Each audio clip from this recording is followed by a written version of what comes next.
says connected. Great. I might make 2 videos. This one is just for Quaden. And then the other one will be for people who are around Quaden, people on social media, some of my thoughts, because I feel the way you would send a message to a child is much different than the message you would give to adults or anyone who is caring for someone who's being bullied or someone with a disability. It's different. So I don't know if you guys can see, I have some pictures around, and they're of me when I was little. Quaden, I am a little person, but I have other disabilities too. I was not quick to talk. I still struggle with walking. I have scoliosis. I have a lot of other disabilities. And my type of dwarfism is very rare. Not many people have ever heard of it. And so there was really no one in the media or very little research done on it. So teachers didn't really know what to expect from me, or what to do with me, to be honest. So I was in a lot of different classes. Some for kids with disabilities and some with children without disabilities. Let me see how many people are in here. I can't see how many people, so it's okay. Like I said, for everyone else who's watching, Quaden is a little boy, a young man. I won't even say little boy. I will say young man with achondrodysplasia dwarfism who has been bullied terribly. And this message is for him. I watched several of his videos. Some when he was just 4 and 5, and then the most recent one. I've seen pictures of his life through Instagram and everything that your mom shares with us on social media. So it's great to see you. I was attracted to your standing tall page a while ago, just because I thought you were really cool, and it hurts me to see you in pain. It really does. Any kind of pain. But I can relate to this. So I'll tell you a little about my story and how I coped with it. Growing up about your age, so that you can relate to me at that age. So when I was about your age, I think this is the picture right here. I started realizing that people started treating me differently. Like I said, I was pretty sheltered in other classes with people with special needs. Because I had a lot of other needs, and also they didn't know about my dwarfism, and they didn't know if I had regular intelligence, or if the fact that I had so many surgeries and wasn't in school a lot prevented me from learning the same way. So, like I said, I had friends who had disabilities, and I had some friends that didn't have disabilities. So, when I started learning to walk, I was already in school, and I used a walker. See, right here. But get this, I know that you said that you don't like people calling you a baby. When I started school, they didn't even make wheelchairs small enough for someone like me. So I had to go to school in a baby stroller.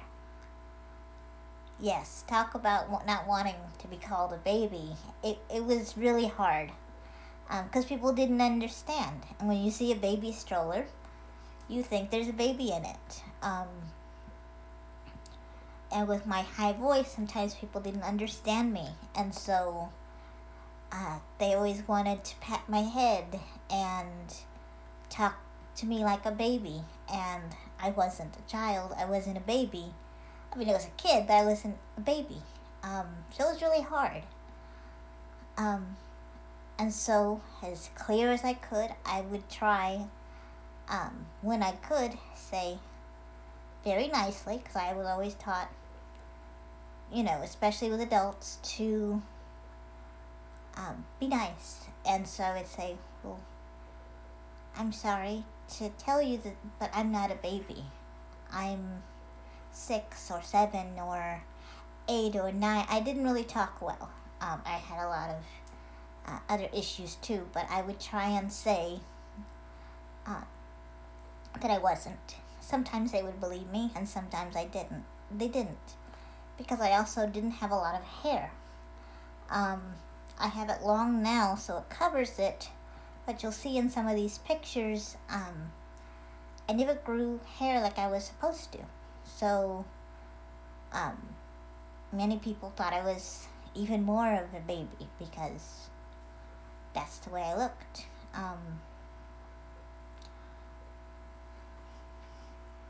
So, I wish I could see how many people are in here, but that's okay. Because this is for you. But anyway, so it was hard. And I don't want to make this too long. It was difficult. And it was hard. Sometimes I felt really bad. I had people who wanted... Oh, thanks. I had people who wanted to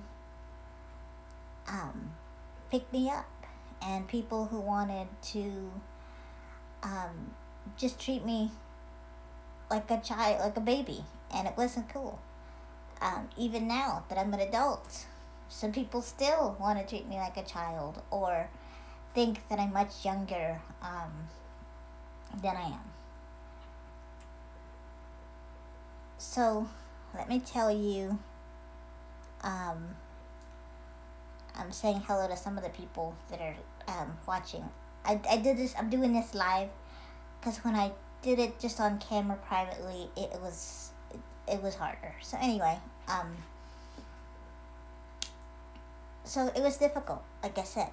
And I'm going to tell you about something that happened to me around the 4th grade. Now, I know you're in Australia, so I don't know how they do the grades, but I was about your age, maybe a year older. I was also had to be held back because they didn't know anything about my disabilities, and since I was out so much for other surgeries, I wasn't in school long enough. So I was about in 3rd or 4th grade, and I was in my walker, and I really couldn't keep up. So the teacher had a friend or someone from the class come and want to help me just carry my lunchbox while they pushed me to the cafeteria, or if I was in my walker, just kind of be with me in case I fell. And so they were helping me with my backpack. My backpack was way too big for me. And this is embarrassing, and I'm opening up to you because I think it's important. Being a little person, sometimes you can't run as fast. And sometimes when you gotta go, you gotta go. And so I always had to have an extra change of clothes in my bag. And a set of baby wipes just in case there was a restroom problem. It happened rarely, but sometimes, if you're trying to jump on a toilet that's not made for someone your size, it might happen. So I always had it just in case. Well, the person that was helping me, who was also about 8 or 9, opened my bag, and she saw the baby wipes that were in the bottom of my backpack. And she didn't tell me that she saw them, and I didn't know she saw them, so we went to lunch, and at recess, I noticed people were whispering and pointing, and my friends didn't want to hang out with me, and it just was really weird. So I was kind of alone, and so I finally asked what's wrong, why don't you guys want to play? And someone who I thought was a friend, see, this is why I didn't want to do this on camera, because I kept being emotional, but this is for you, and I think it's important. She said, she said, well, I saw what was in your backpack, and you really are a baby. And they called me very mean and hurtful names. Baby was not the worst thing they said.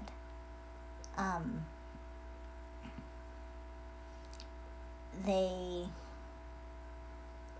were saying that I was a baby, and that maybe I wore diapers, and just like baby poopsie, and just terrible names. And I was so embarrassed. I didn't know what to do. I felt like I couldn't tell the teacher. I felt like I couldn't do anything about it. And so I kind of just denied it and kind of cried to myself under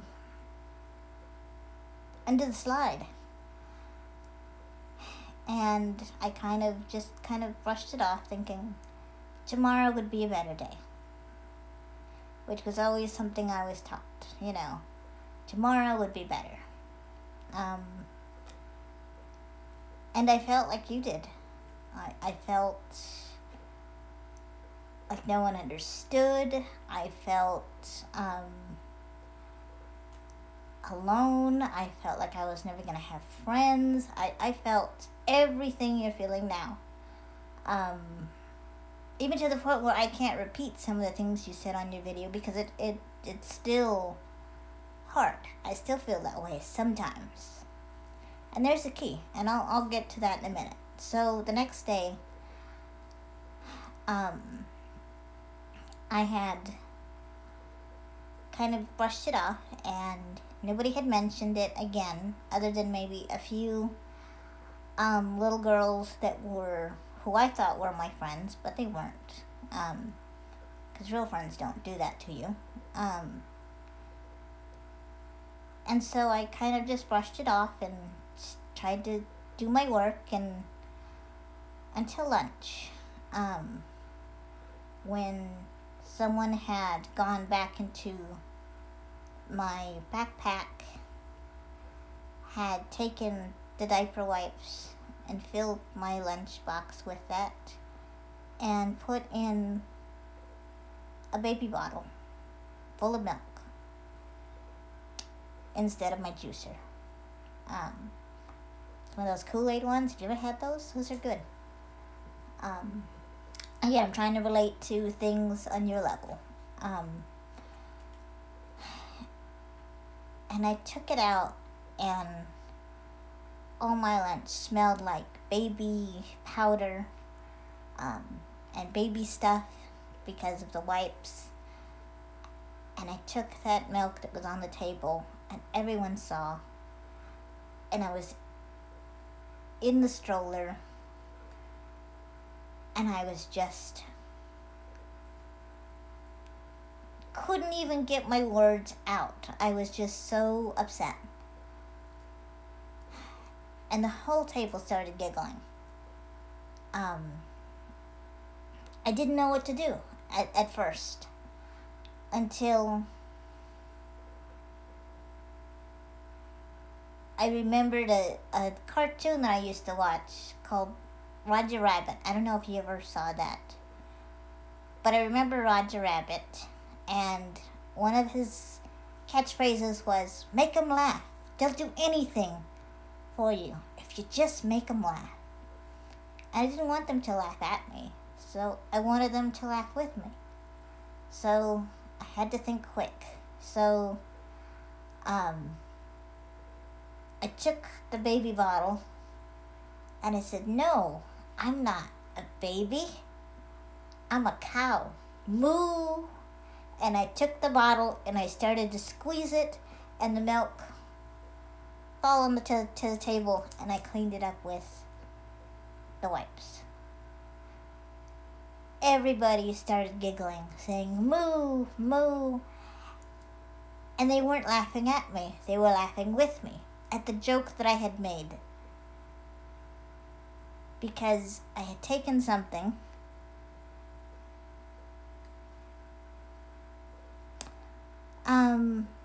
I will get to that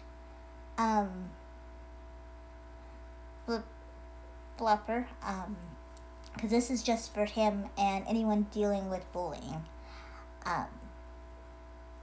So after this video, I may make a second video for adults.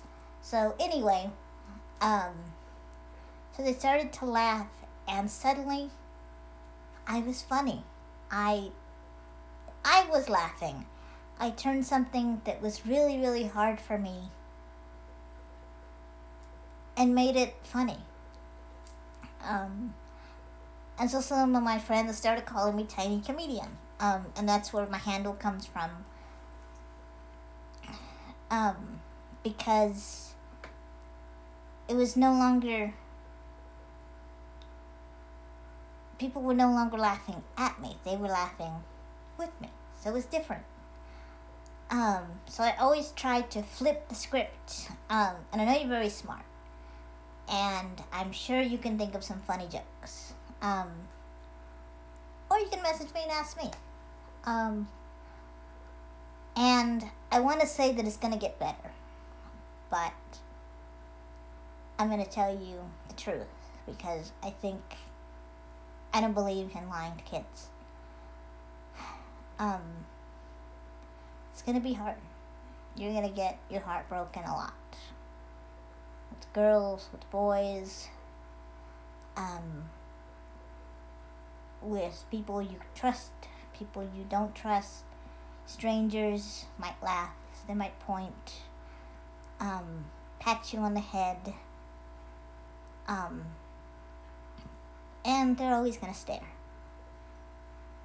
I still get stares. Anytime I go anywhere, I get stares and points. And people try and put a camera to me. And this is a thing I have realized. And I didn't realize this on my own. I had some good people that stood by me. And I know you have some good people that are standing by you. You have a lot of good people standing by you right now. And this is the thing. People stare when they don't know what to do. That's why you, unfortunately, are gonna be a teacher. You don't need a classroom. Every day you're gonna teach someone something.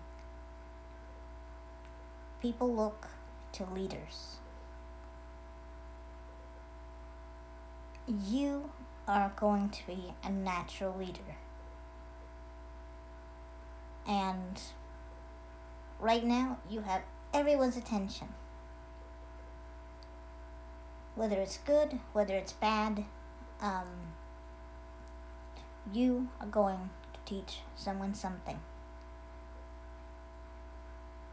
You're going to help some little boy or some little girl struggling like I did.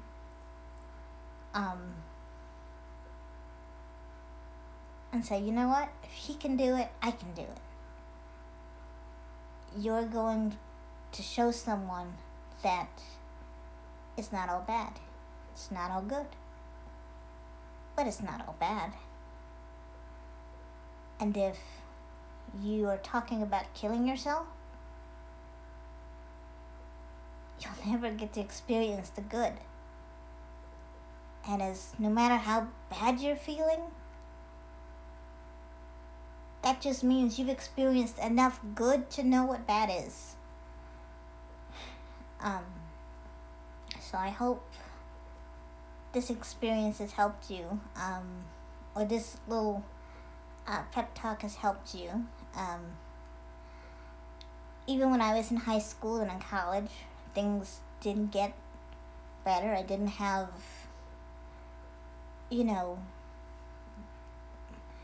people didn't ask me on dates. People didn't see me that way. People laughed. People called me all sorts of things. Even when I tried to get into people's hearts who were not so popular, like kids in theater and art. I was in a play, and I had worked really hard to be in this play. I had learned how to do the moves. I had to keep up with all my friends, which was really difficult. And at the end of the show, someone had said, "Party at my house." And I thought, oh great, I get to go to a party. And I had asked my parents if I could go to this party, and they said yes. So I went back to the dressing room, and I had gone to go put my regular clothes on,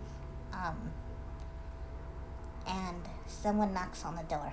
It was my friend, who I thought was my friend anyway, the one who was going to have the party. And she said, "Melissa, I have something to tell you." And I didn't want to do it in front of everyone because I didn't want people to get mad at me. And I said, "What is it?" And I was trying to help her. And she said, "Well, the thing is that you're not invited to the party. You can't come." And I said, "What do you mean? You invited everyone." I said I was going. I told people I was going, and I was ready. And they said, "Well, my mom doesn't think that someone like you should come to her house because you might be a liability. Someone might step on you or something." And this is that picture right here of me in the skirt. Well, one. Anyway, I felt really, really upset, and she didn't know because the door was closed, and